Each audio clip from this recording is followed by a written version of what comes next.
Hello, everyone. Welcome to today's Explainer. Today, we have a great lesson focusing on some new English vocabulary. We're looking at Unit 5, Women and Power. I'm going to speak slowly and clearly for you, so just take a nice deep breath and let's jump right in.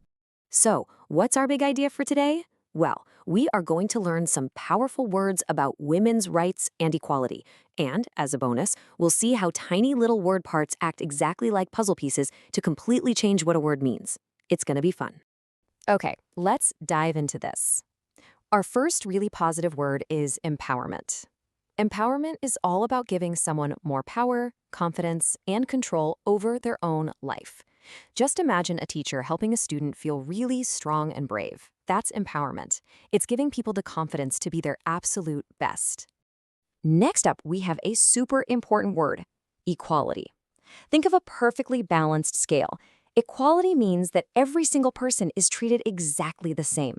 Everyone gets the exact same rights. Men, women, boys, girls, everyone deserves equality. That scale of justice, it has to be perfectly equal. Now, let's look at a bigger word, emancipation. I'll say that one slowly for you. E-man-ci-pay-shun. Emancipation is the actual process of gaining freedom. It's that journey of getting equal rights. So when people who weren't free finally become free, we call that whole process emancipation.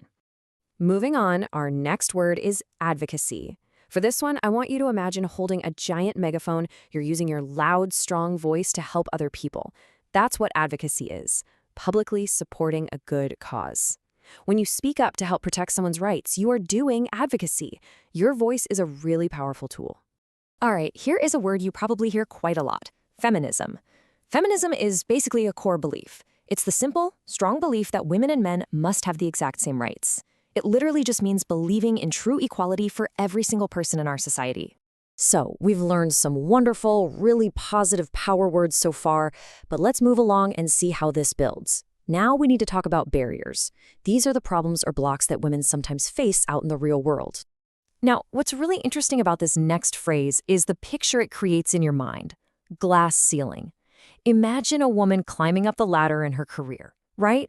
But suddenly, she hits a roof made of clear glass. She can see the top, but she just can't break through.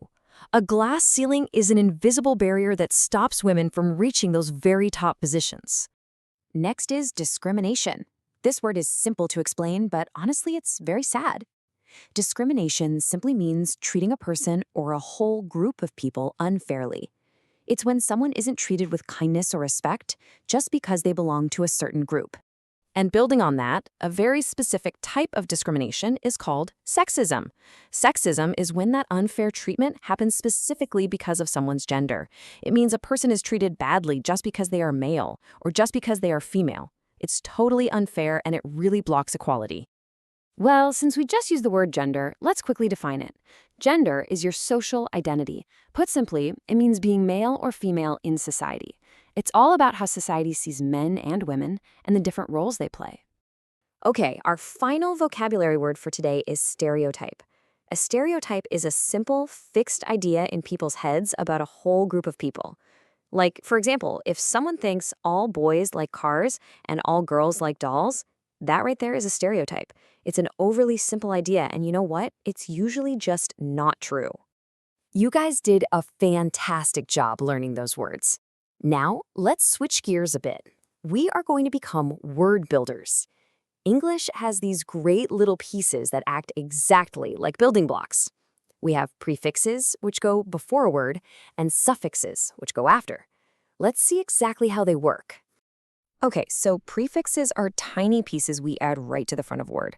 Let's take the small part un. Un simply means not.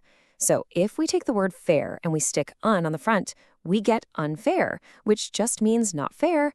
Same thing with in. It also means not, like in inequality. And dis means a lack of something, like disrespect. It's pretty cool, right? Suffixes, on the other hand, go at the very end of a word. The suffix ism turns a word into a belief, like feminism. The suffix ity turns a word into a state of being, like equality. And ist, that turns a word into a person who acts, like an activist. If you are someone taking action to help a cause, you are an activist. So the absolutely crucial point here, your golden rule for today, is this. Learn the pattern, not just single words. Once you learn that means not, you've literally just unlocked a secret door in English. Now you can easily understand unfair, unhappy, unequal, and so many other words without even opening a dictionary. Just look at all the huge ideas you learned today. As we wrap up, I want you to think about this final question. How will you use your new English words to talk about women's rights? Now you have the actual vocabulary to discuss these super important topics in English. Great job today. Keep practicing, stay curious, and I'll see you in the next explainer.